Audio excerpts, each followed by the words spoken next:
Hello friends, எல்லோரும் எப்படி இருக்கீங்க? நல்லா இருக்கீங்களா? ஒரு சேஞ்சுக்கு உங்கள் கூட பேசிகிட்ருக்க சமையல் வீடியோ தான் இன்றைக்கி பார்க்க போகிறீங்க.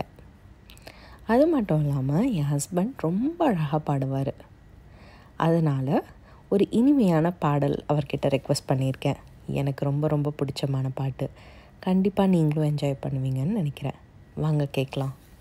நான் வெட்கமென்றால் நீ சிவப்பா கண்ணங்களா, நான் தீண்டல் என்றால் நீ விரலா ஸ்பரிசங்களா, நீ குழந்தை என்றால் நான் தொட்டிலா தாலாட்டா, நீ தூக்கமென்றால் நான் மடியா தலையணையா, நான் இதயம் என்றால் நீ உயிரா துடி துடிப்பா, உன் சமையலறையில் நான் உப்பா சர்க்கரையா, நீ படிக்கும் அறையில் நான் கண்களா புத்தகமா, நீ விதைகள் என்றால் நான் வேறா விளை நிலமா, நீ விருந்து என்றால் நான் பசியா ருசியா, நீ கைதி என்றால் நான் சிறையா தண்டனையா,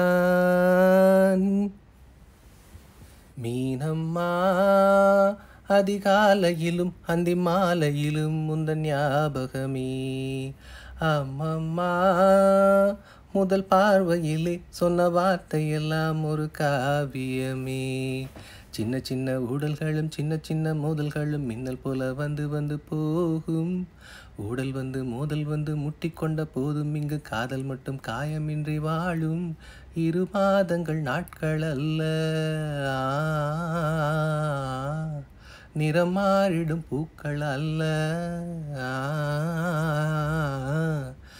மீனம்மா அதிகாலையிலும் அந்தி மாலையிலும் முந்தன் ஞாபகமே, ஒரு சின்ன பூத்திரியில் ஒளி சிந்தும் ராத்திரியில் இந்த மெத்தை மேல் இளம் தத்தை போல் புது வித்தை காட்டிடவா, ஒரு ஜன்னல் அங்கிருக்கு தென்றல் எட்டி பார்ப்பதற்கு, அதை மூடாமல் தாழ் போடாமல் என்னை தொட்டு தீண்டுவதா, மாமன் காரன் தானே மாலை போட்ட நானே, மோகம் தீரவே மெதுவாய் மெதுவாய் தொடலாம், மீனம்மா மலை உனை நினைத்தால் இங்கு எனக்கல்லவா குளிர் காய்ச்சல் வரும், அம்மம்மா வெயில் உனை அடித்தால் இங்கு எனக்கல்லவா உடல் வேர்த்து விடும், துத்து துது துது துது, அன்று காதல் பண்ணியது உந்தன் கண்ணம் கிள்ளியது, அடி இப்போதும் நிறம் மாறாமல் இந்த நெஞ்சில் நிற்கிறது, அங்கு பட்டு சேலைகளும் நகை நட்டு பாத்திரமும், உன்னை கேட்டேனே சண்டை போட்டேனே அது கண்ணில் நிற்கிறது, ஜாதி மல்லிப்பூவே தங்க வெண்ணிலாவே ஆசை தீரவே பேசலாம் முதல் நாள் இரவு, துது துது துது துது துது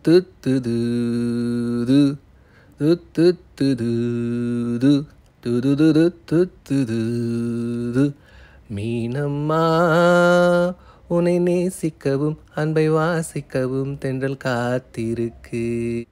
பாட்டு நல்லா இருந்துச்சா? நீங்கள் என்ஜாய் பண்ணிங்களா? எனக்கு சின்ன வயசில் இந்த சொப்பு சாமானை பார்த்தா ரொம்ப ஆசை. அதெல்லாம் பார்த்து அதில் சமைக்கணும்னு ரொம்ப ரொம்ப ஆசை. நான் எங்கள் அம்மா கிட்டே போய் அப்பையும் கெஞ்சி கூத்தாடி கொஞ்சமாக அரிசி, ஒரு சின்ன வெங்காயம், அந்த சின்ன வெங்காயத்தை ரவுண்டாக கட் பண்ணி அதுதான் ஃபிஷ் அப்படின்னு இமேஜின் பண்ணிவிட்டு அந்த மாதிரி விளையாண்ட காலம்லாம் நினச்சி பார்த்தா இப்போ எனக்கு சிரிப்பாக வருது. ஆனாலும் இப்போ கூட நான் ஊருக்கெல்லாம் போய் அந்த சின்ன சொப்பு சாமானத்தை பார்த்தா எனக்கு திருப்பியும் அதில் சமைக்கணுங்கிற ஆசை இன்னுமே இருக்குது. உங்களுக்கும் அந்த மாதிரி இருக்கா? எனக்கு அந்த சின்ன மினியேச்சர் குக்கிங்லாம் பார்க்கல அவ்வளோ ஒரு சாட்டிஸ்ஃபையிங்கான ஃபீலிங் கிடைக்கும். அந்த ஒரு கொஞ்சமாக அரிசி போட்டு அந்த கொஞ்சமாக இட்லி ஊற்றி எனக்கு அதை பார்க்கையிலே அவ்வளோ ஹாப்பியாக இருக்குது. என்னதான் இந்த பெரிய சைஸில் நம்ம குக்கிங் பண்ணாலும் அந்த மினியேச்சர் குக்கிங்கிறது வந்து ஒரு சைல்ட்ஹுட் ஃபேண்டசி அப்படின்னு தான் நான் நினைக்கிறேன். அப்போல்லாம் எனக்கும் கிச்சன் இருக்கணும், எனக்கும் சேலை கட்டணும், எனக்கும் அது பண்ணணும் அப்படிலாம் இருந்துச்சு.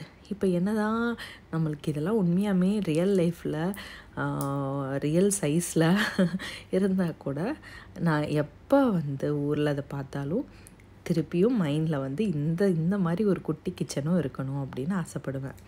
உங்களுக்கும் அந்த மாதிரிலாம் தோணியிருக்கா? என்ன மாதிரி சமைச்சிருக்கீங்க சின்ன வயசில்?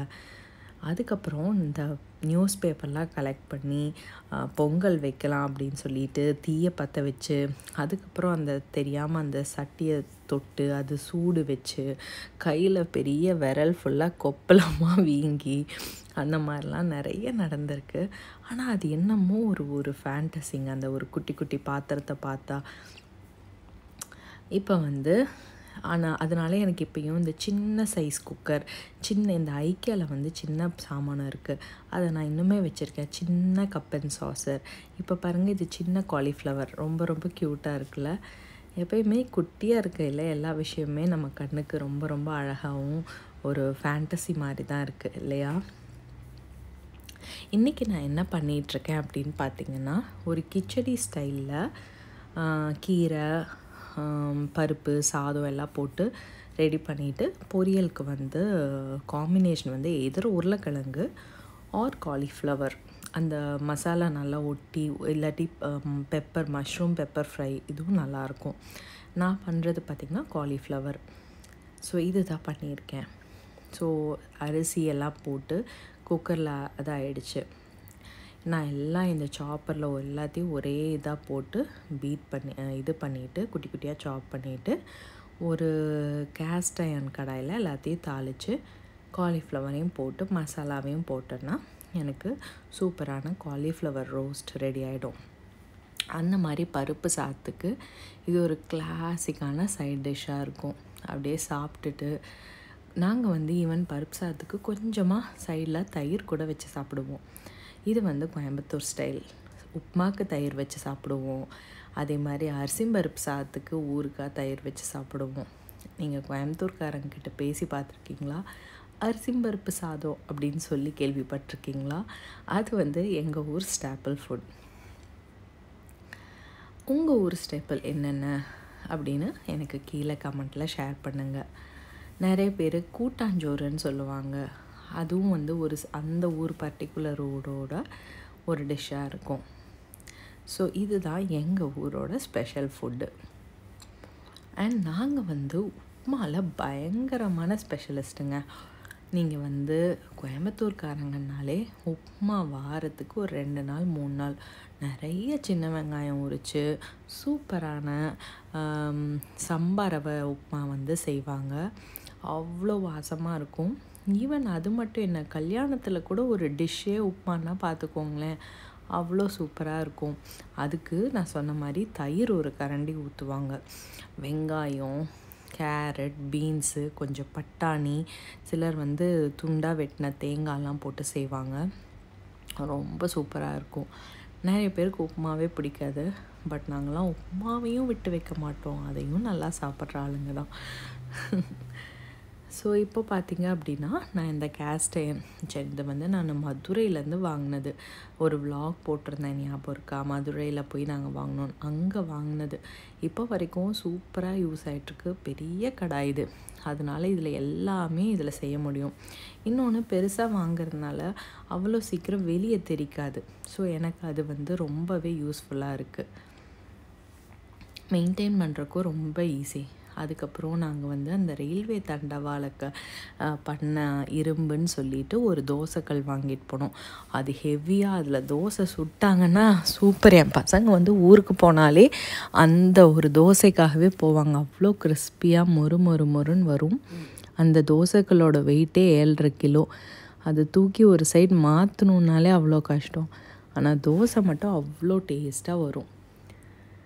இதில் பார்த்திங்கன்னா நான் எல்லாமே ஒன்றொன்னாலாம் போடல, எல்லாத்தையும் ஒரே இதில் சாப் பண்ணிவிட்டு, ஏன்னா எல்லாம் குட்டி குட்டியாக வெட்டிடுதா, 2 செகண்டில் அப்படியே எண்ணெயில் எல்லாமே கலர் சேஞ்ச் ஆகி சூப்பராக இருக்கும். அந்த மசாலாவை போட்டு வீடே மணக்குது. இஞ்சியும் பூண்டையும் கொஞ்சம் வெட்டி போட்டாலே எண்ணெயில் வீடே வந்து பயங்கர ஸ்மெல்லு. நான்வெஜ் செய்கிற மாதிரியான ஒரு ஸ்மெல்லு. என் ஹஸ்பண்ட் வந்து ஒரு 4 to 5 இயர்ஸாக வெஜிடேரியன் தான் சாப்பிட்றாரு. எனக்கும் அவரை மாதிரி நான்வெஜ் விட்டுறணுன்னு தான் ஆசையாக இருக்குது. பட் என்னால் முடியல. எப்படி விட்டாருன்னே தெரில. அதுவும் கத்தாரில் இங்கே வந்து நான்வெஜ் தான் பயங்கரம் ஃபேமஸ். எல்லாம் மந்தி, அது இது, சிக்கன் பார்பிக்யூன்னு எந்த கடை போனாலும் சிக்கனை போட்டு வச்சுருப்பாங்க. இந்த மாதிரி ஒரு ஊரில் நல்லா மட்டன்லாம் சாப்பிட்டுட்டு இருந்த ஒரு ஆள் எப்படி தான் நான்வெஜ்ஜை விட்டுட்டு இருக்காருன்னு தெரியல. கேட்டால் டிட்டர்மினேஷன் சொல்கிறாரு. நம்மளுக்கும் அந்த மாதிரி டிட்டர்மினேஷன் வந்தால் நல்லா தான் இருக்கும். என்னால் எதை வேணாலும் விட முடியுது, ஆனால் இந்த நான்வெஜ்ஜை மட்டும் முடியல. அப்படியே யாராவது பார்பிக்யூ சிக்கன் பார்த்தாலே பார்பிக்யூன்னு மனசு ஆப்ஷனுக்கு போயிடுது. உங்களுக்கு அந்த மாதிரி என்ன ஃபுட் கிரேவிங் இருக்குது? எதை பார்த்தா சாப்பிட்ணுன்னு ஆசை வரும்? ஸோ நாங்கள் இந்த வாரம் பார்த்திங்க அப்படின்னா நான் சொன்னல அந்த பாண்டா சூப்பர் மார்க்கெட் ஒன்று எங்கள் வீட்டு பக்கத்தில் இப்போ புதுசாக ஓப்பன் பண்ணியிருக்காங்க. வாரம் தேர்ஸ்டே ஆனால் ஒரு ஆஃபர் பேம்ப்ளெட் போட்டுருவாங்க. கீரை, எல்லா கீரை, ஹெர்ப்ஸு எல்லாமே 2 ரியால் அப்படின்னு சொல்லிட்டு. அதாவது புதினா, கொத்தமல்லி, ஆருகுலா, அதுக்கப்புறம் பாலாக், அதுக்கப்புறம் ராக்கெட், இதெல்லாமே வந்து கம்மி 2 ரியால் தான் அப்படின்னு சொல்கிறாங்க. அதனால் நாங்கள் வந்து அடிக்கடி இப்போ கீரை வாங்க ஆரம்பிச்சிருக்கோம். சாப்பிட்றக்கும் வந்து நல்லா இருக்குது. ஃப்ரெஷ்ஷான கீரையாக கொண்டுட்டு வந்து கொடுக்குறாங்க வீட்டில். ஸோ சூப்பராக ஏதோ ஒரு கீரை, அதுக்கப்புறம் பருப்பு, அப்புறம் இந்த மாதிரி வச்சா ஒரு ஹோல்சமான ரொம்ப கம்ஃபர்டபுளான ஃபுட்டாக இருக்குது. எல்லாருமே கத்தாரில் இங்கே தோஹா வந்து ஃபுல் சம்மர் 4 மாதம் அடிக்குங்க சம்மர். வெயில் வந்து பாரபட்சம் பார்க்காம அடித்து தள்ளிட்டு போகும். பாதி ஊர் காலி, எல்லோரும் ஊருக்கு போயிட்டாங்க வெக்கேஷனுக்காக. நாங்கள் மட்டும்தான் இங்கே இருக்கோம். ஸோ பெருசாக வெளியே எங்கேயும் போக முடியாது. ஈவினிங்ஸ் வேணால் கொஞ்சம் ஓகே விஷாக இருக்கும். பட் பயங்கரமான ஹியூமிடிட்டி இருக்கும். இன்னும் நாள் போக போக ரோட்டில் நடக்கையில் எப்படி இருக்குன்னா, அப்படியே கீழேருந்து ஒரு நீர் ஆவி மேலே போகிற இடத்துல நடந்து போனால் எப்படி இருக்குமோ அப்படி இருக்கும். ஸ்ட்ரீட் லைட்லாம் ஹேஸியாக மாறிடும். அந்த அளவுக்கு ஒரு வர்ஸ்டான ஹியூமிடிட்டி இருக்கும். சென்னையில் இருக்கவங்களாம் எங்கள் ஊரை விடவா, வேலூரில் எங்கள் ஊரை விடவான்னு நினைப்பீங்க. ஆனால் வந்து பார்த்தா தான் இது எந்த மாதிரி வெயில் அப்படின்னு புரியும். பயங்கரமான வெயில். ஸோ இப்போ பார்த்திங்கன்னா சாப்பாடு சூப்பராக ரெடி ஆகிடுச்சு. இந்த சாதம் வந்து கொஞ்சம் குழன்னு தான் இருக்கணும். அப்போ தான் நல்லாயிருக்கும். அப்படியே சாஸியாக, கொஞ்சம் சூப்பியாக, அப்படியே சூடாக அந்த சாதத்தோட இந்த காயை வச்சு சாப்பிட்றது ஒரு தனி டேஸ்ட்டு. ஸோ இதில் ஒரு 2 சொட்டு நெய் ஊற்றிக்கிட்டிங்கன்னு வச்சுக்கோங்களேன், வாசம் வந்து வேறு லெவலில் இருக்கும். ஸோ இந்த மாதிரி தான் குழன்னு இருக்கணும். கடலைப்பருப்பு க்ரன்ச்சியாக அப்பப்போ வரும். சூப்பரான டேஸ்ட்டாக இருக்குங்க. நீங்கள் ட்ரை பண்ணி பாருங்கள். குழந்தைங்க லஞ்ச் பாக்ஸுக்கு இதுக்கெல்லாமுமே இது ரொம்ப ஈஸியாக இருக்கும். டக்குன்னு வெந்துடும், விசில் விட்டுரும். நீங்கள் பாசிப்பருப்பு நிறைய போட்டிங்கன்னா க்ரீமியாக இருக்கும். துவரம்பு போட்டால் கொஞ்சம் க்ரீமினஸ் கம்மியாக இருக்கும். ஸோ ஒரு சியர்ஸ் அடிச்சுட்டு எங்கள் லஞ்சை நாங்கள் ஸ்டார்ட் பண்ணுறோம். இந்த வீடியோவை பார்த்து என்ஜாய் பண்ணிங்கன்னா கீழே கமெண்ட்டில் ஷேர் பண்ணுங்கள்.